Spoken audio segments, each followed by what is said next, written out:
हजरात, ईरान पूरी तैयारी में है। सिर्फ अमेरिका इजराइल नहीं, कुर्द ने जो गलती की थी आज तक ईरान सजा दे रहा है, देनी ही चाहिए। ऐसे कैसे?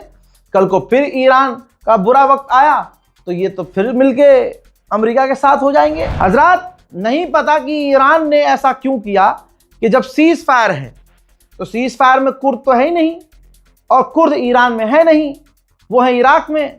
तो बिना किसी के खौफ इराक के अंदर जो कुर्द के कैंप थे, ये वही कुर्द हैं अमेरिका इजराइल के कहने पर तुरंत मैदान जंग में उतर आए थे कि हाँ हम ईरान से लड़ेंगे। और 15 दिन हो चुके हैं, 15 दिन पहले ही कुर्द ने माफ़ी मांग ली थी और कह दिया था भाई हमारी फट गई है भैया, हमारी चड्डियाँ फट गई हैं, ईरान हम आपसे नहीं लड़ना चाहते। लेकिन ईरान नहीं रुक रहा है। ईरान ने एक बार फिर से इराक में कुर्द के जो कैंप हैं सबको उड़ाया है।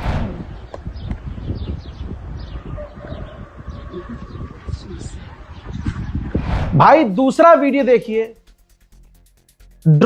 एक ड्रोन ये ईरान का ही है, उसको इंटरसेप्ट कर रहा है फ्रांसीसी जहाज है। ये नहीं कह सकते कि ये फ्रांस का है, क्योंकि फ्रांसीसी ये जहाज अरब देश इस्तेमाल करते हैं।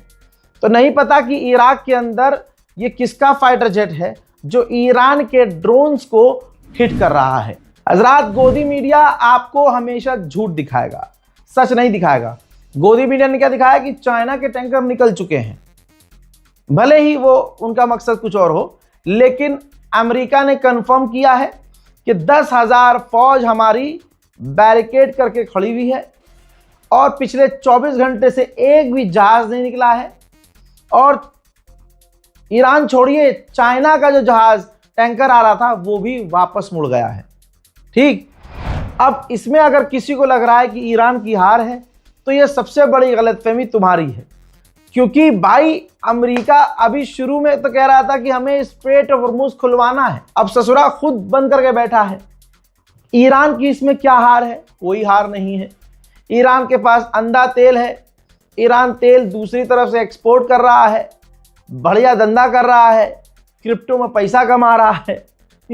दिक्कत अब हो रही है तमाम अरब देशों को, क्योंकि उस स्ट्रेट ऑफ हॉर्मुज़ से पूरा अरब, पूरा गल्फ ट्रेड करता था। यही वजह है कि मोहम्मद बिन सलमान प्रेशर डाल रहे हैं ट्रंप पर कि भैया ये स्ट्रेट ऑफ हॉर्मुज़ खुलवाना था, तुमने पूरा ही बंद कर दिया। खोल नहीं सके तो पूरा ही बंद क्यों कर दिया भाई? जो थोड़ा बहुत रास्ता खुला हुआ था हजरात, वो बंद कर दिया है अमेरिका ने, अपनी पीठ थपथपाने के लिए। क्या बंद किया है हमने? तो अब कोई भी दुनिया का देश ये नहीं चाहता कि अमेरिका बैरिकेड करे, अमेरिका ब्लॉक करे रास्ता, लेकिन कर रखा है। उसको लग रहा है कि वो जीत रहा है। ईरान भी कच्चा खिलाड़ी नहीं है। ईरान ने कह दिया कि ये जो ब्लॉकेज किया है इसने, अमेरिका ने, हम इसको न्यूट्रलाइज कर देंगे, बेकार कर देंगे। हम ज़मीनी रास्ते से, यानी जहां तक समंदर तक आ सकते हैं जहाज या जो भी टैंकर वैंकर, हम वहां तक आने देंगे, वहां से हम अपनी ज़मीनी रास्ते को इस्तेमाल करने देंगे, और दूसरे इलाके में फिर वो मतलब बाय रोड निकलेगा वहां से सामान, और उसके बाद वहां आगे से समुद्र से दोबारा से सामान आगे ले जाया जाएगा।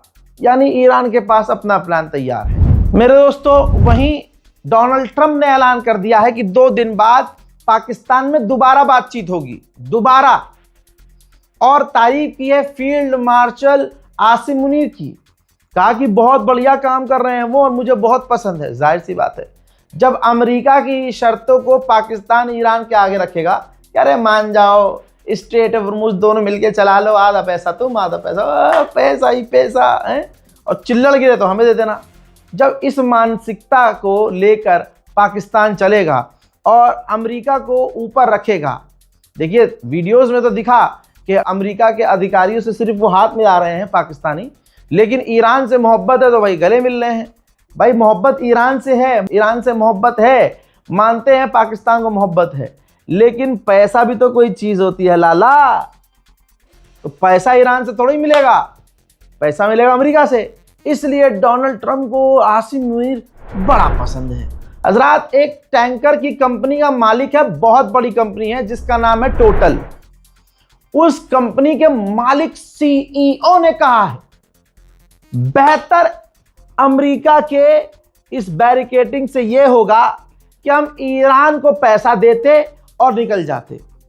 अमेरिका ने तो पूरी तरह से दुनिया को बर्बाद करने का प्लान बना लिया है। अब जाकर लंबे समय के बाद हमारे देश के प्रधानमंत्री की मजबूरी देखिए। ये देखो भाई, एक तरफ ईरान से बात करे जा रहे हैं, दूसरी तरफ 40 मिनट मोदी ने बताया है कि मुझे खुद फोन किया था, receive a call from my friend president Donald Trump. मुझे आज तक ये समझ में नहीं आता कि प्रधानमंत्री मोदी अपनी ही इज्जत क्यों नहीं करते। जो आदमी हमारे इस देश के भारत के प्रधानमंत्री का कई बार अपमान कर चुका है, हमारे भारत का अपमान कर चुका है, उसको आज भी ये अपना दोस्त बता रहे हैं। ठीक है, इन्होंने अपनी साइड चुन ली है कि ये अमेरिका की तरफ हैं, लेकिन ये दोगलापंती कर देते हैं, अपने विदेश मंत्री को भेज देते हैं कि हाँ जाओ बात करो ईरान से, है ना। तो या तो ईरान को दुश्मन कहो। अच्छा, सामने से ईरान कल ही कह चुका है, भारत के अंदर मौजूद जो हमारे ईरानियन एम्बेसडर हैं उन्होंने कहा है कि भारत को हमने 5 उन देशों में रखा है जो हमारे दोस्त हैं। बहरहाल ईरान के अधिकारियों को ये ट्वीट दिखा नहीं होगा क्या, माय फ्रेंड बोल रहे हैं डोनाल्ड ट्रंप को, कह रहे हैं कि प्रेसिडेंट से बात हुई है और प्रोग्रेस पर बात की गई है और कई जगह कई सेक्टर में कोऑपरेशन की बात की गई है, ग्लोबल स्ट्रेटेजिक पार्टनरशिप में बात की गई है, वेस्ट एशिया में जो प्रॉब्लम चल रही है और स्ट्रेट ऑफ हॉर्मुज खुलवाना क्यों ज़रूरी है, इस पर हमारी बात हुई है। 40 मिनट बात हुई है, माननीय प्रधानमंत्री मोदी जी ने खुद बताया है। अब यहाँ पूरी दुनिया खुद देखेगी कि मोदी जी किस तरफ हैं, किस तरफ। और आप यकीन जानिए, जिस तरह से गोदी मीडिया ने इस देश का अपमान करवाया है, कोई नहीं करवाएगा। ईरान कह रहा है कि हम भारत का शुक्रिया अदा कर रहे हैं, भारत के लोगों का शुक्रिया अदा कर रहे हैं और भारत को हमने दोस्तों की लिस्ट में रखा हुआ है। भारत के जहाज़ों को निकालने के लिए हम स्पेशल इंतजाम कर रहे हैं। इसमें कोई मोदी का रोल नहीं है। यहाँ के लोगों से मोहब्बत है ईरान को, यही वजह है। यहाँ की संस्कृति, यहाँ के लोग, यहाँ का पहनावा, यहाँ का खाना, हर चीज़ की तारीफ ईरान करता है। फैन है भाई ईरान, प्यार करता है ईरान हमसे, यहाँ भारतीय लोगों से। लेकिन आप देखिए हमारी विदेश नीति की असलियत दिखा रहा है गोदी मीडिया पर बैठा हुआ अपने आप को कमांडर जनरल, जिसने जिंदगी में कोई युद्ध नहीं लड़ा होगा। तो ये जानवर जिसने पाकिस्तान पर कब्जा कर लिया था ऑपरेशन सिंदूर में, यही गोदी मीडिया था और यही वो जाहिल आदमी था। ठीक है भाई, इसने कहा था मेजर गौरव आर्या, नाम में जबरदस्ती मेजर, ये 375 रुपए की जैकेट पहन के, ठीक है, खड़ा हो गया चैनल पर। ओहो, गोदी मीडिया की असलियत कह रहा है और यहां मोदी सरकार को नंगा कर रहा है ये। और ईरान के ऑफिशियल्स तक ये वीडियो जाना चाहिए, जिसमें ये कह रहा है कि हम खुल्लम खुल्ला इजराइल के साथ हैं, इजराइल मेरा भाई है। देख रहे हो आप, इजराइल इनका भाई है, ईरान नहीं है, जो हजारों साल से, यानी ईरान तब से है जब से इजराइल था नहीं। तो ईरान हमारा दोस्त नहीं है।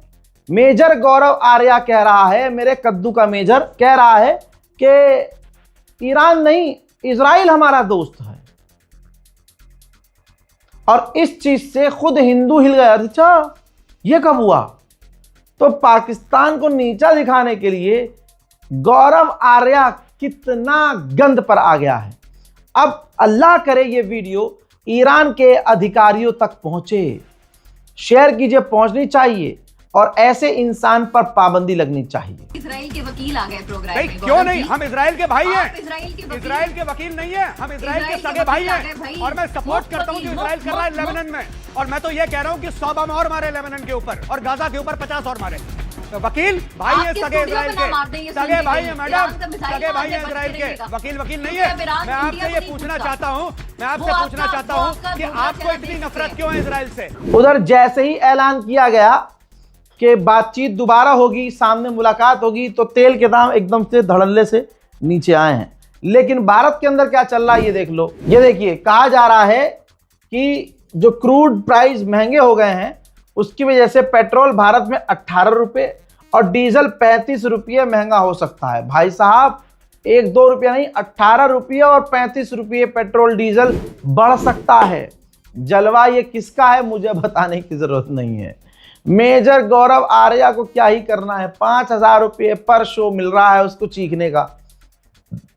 शो में जाके आगे बढ़ते हैं। लेकिन इसी गोदी मीडिया की, चाहे नव भारत टाइम्स हो, दैनिक भास्कर हो, हरकत देखिए, ये बेचारे कंफ्यूज है कि ईरान का साथ देना है कि ईरान के खिलाफ बोलना है। ऐसे ही अब ये फेक न्यूज फैला रहे हैं। ईरानी एम्बेसी ने, जैसे बहुत सारे लोग हैं फेक न्यूज फैला रहे हैं जिसमें लिखा है थैंक यू इंडिया, अब पैसे मत भेजना। ईरान ने बेहद भावुक पोस्ट लिखकर बंद किए डोनेशन अकाउंट्स। देखिए, डोनेशन अकाउंट्स बंद किए हैं, लेकिन ये पोस्ट, ये बयान है ही नहीं, स्टेटमेंट ये खुद कह रहे हैं। मेरे दोस्तों, ये साफ साफ कहा है इन्होंने इस बयान में, शेयर करते हुए खबर को, वो भी इंस्टाग्राम पर। देखिए किस तरह से फेक न्यूज़ फैलाई जा रही है। उन्होंने कहा, ईरान एम्बेसी ने, कि हमने कोई ऐसा स्टेटमेंट नहीं दिया है, हम हिंदुस्तान के लोगों के शुक्रगुजार हैं, लेकिन हमने ये नहीं कहा कि हम आगे डोनेशन नहीं लेंगे।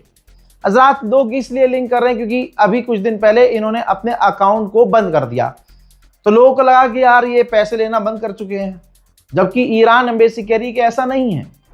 ठीक है, तो आप यहां पर देखिए, हिंदू हो या मुस्लिम हो, आपने तो देखा ही इस पूरी जंग में कि एक से बढ़कर एक मुसलमान, जिनके अच्छे खासे मिलियंस में फॉलोवर हैं, 2-2, 3-3, 4-4 मिलियन, 5 लाख, 6 लाख, 8 लाख फॉलोवर्स, भाई फेक न्यूज फैला रहे हैं। याद है ना, नेतन्याहू को मार दिया था इन्होंने झूठी खबर फैलाकर, फिर डोनाल्ड ट्रंप को 11 दिन बाद मार दिया। ऐसे ही भारत के मुसलमानों ने भी गोदी मीडिया की तरह व्यूज कमाने के चक्कर में कुछ भी बनाकर डाला। लेकिन एक वाहिद चैनल था, यानी मैं सच बोल रहा हूं तो मैं गलत हूं, जब मैंने कहा खामनाई शहीद हो गए, तो पूरे वेस्ट एशिया के मुसलमानों ने एक लाइन से रजा गद्दाफी को गाली बकी, एक लाइन से सबने गाली बकी। है फेक न्यूज फैला रहा है। ईरान में बैठा हुआ मुल्ला मुझे गाली बकने लगा और यूट्यूबर्स को टारगेट करने लगा जो फेक न्यूज नहीं, जेन्युइन खबर दे रहे थे। यार ऐसे कैसे सोच लिया, वल्ला खामनाई सुप्रीम लीडर तक सोच लिया तुमने, तुम्हारी औकात है, सुप्रीम लीडर पर बात करने की तुम्हारी औकात है। अम्मा लगाए हुए हैं भाई साहब, ऐसी जबान इस्तेमाल कर रहे हैं ये और वो। हम तो चलो आम लोग, हम तो कोई भी जबान, तुम आलिम मौलवी अपनी जबान देखो। मेढक, अब भाई मेढक की तरह कट। और भाई मेरे पे भी मैसेज, कॉल, डिलीट करो वो वीडियो जिसमें तुमने खामनाई को बताया शहीद हो गए। फिर भाई वो 12 घंटे मेरे से कैसे गुजारे गए, मैंने कैसे गुजारे वो मुझे ही पता है। गली का हर इंसान, मेरे मोहल्ले का, पड़ोस का हर आदमी के खिलाफ। अरे हवाई बात, किस खामनाई से मोहब्बत सिर्फ तुम्हें थी, फिर बाद में घोप हो गया, जलील हुए, झूठों का मुंह काला हुआ कि नहीं हुआ? सारी मौलवियत गिरी निकल गई। अब ले आओ खामनाई, कहां से लाओगे? झूठी करो, साबित कहां से करोगे? मैं तो खुद दुआ कर रहा था कि मेरी झूठी खबर हो भाई ये।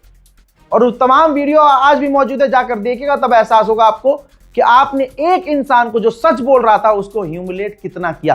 किसी ने ये नहीं पूछा कि भाई पक्की खबर है, हमें सोर्स मत बताओ, लेकिन आपको पक्का है ना? अरे भाई मैं अपनी इज्जत के साथ क्यों खेलूंगा, अपनी इज्जत क्यों उछालूंगा? फेक न्यूज, 6 साल से एक गलत साबित नहीं हुई खबर, तो अब क्यों? बहरहाल ऐसे ही एक जो सच बोल रहा था उसको लोग झूठ मान रहे थे। फिर जो लोग झूठ बोल रहे थे कि नेतन्याहू मर गया, डोनाल्ड ट्रंप मर गया, बीमार हो गया, उसके नुन्नू में एड्स हो गया, अरे बोल क्या रहे हो? फिर हो भी रहा है, झूठे साबित हो रहे हैं, वीडियो डिलीट नहीं कर रहे हैं। ये व्यूज अच्छे कमा लिए थे, 1 मिलियन व्यूज हो गए भाई साहब, सब्सक्राइबर 50,000 बढ़ गए, किसी के 2 लाख सब्सक्राइबर हो गए 7,000 से। समझो, फेक न्यूज बनाकर। तो जो खबर सच ही दिखा रहा है उसको तुम कह रहे हो झूठ है भाई, ये फेक न्यूज है। और जो खबर फेक बनाकर जर्नलिस्ट बन गए या कंटेंट क्रिएटर बन गए, उनसे तुम्हारी औकात नहीं बोलने की भाई साहब, ये जो तुमने फेक न्यूज फैलाई थी, तो इसको डिलीट कब करोगे इस वीडियो को? लोग समझ नहीं रहे। तो आज ईरान एम्बेसी को इंस्टाग्राम के पोस्ट को शेयर करके फैक्ट चेक करना पड़ रहा है। ये है भारत। अभी जंगबंदी की बात सिर्फ अमेरिका से हो रही है, इजराइल से तो नहीं हो रही है। इजराइल के डिफेंस मिनिस्टर ने कहा कि हमारी कंडीशन यह है ईरान से जंगबंदी की कि ईरान अपना एनरिच यूरेनियम हमें दे दे, निकाल दे या किसी और को दे दे। अबे तुझसे तो बात ही नहीं हो रही, तेरी है दम तेरे पिछवाड़े में तो ईरान पर हमला कर दे, अमेरिका बीच में कूदेगा नहीं। 1 to 1 हो जाओ एक बार, दूध का दूध पानी का पानी। जो तुझे बाप मानता है, जो नेशनल टीवी पर आकर तुझे अपना बाप कह रहा है ना, वो भी ठुकेगा और तुम भी ठुकोगे। समझ रहे हो फादरलैंड वालों? इस रिपोर्ट को शेयर करो। जय हिंद।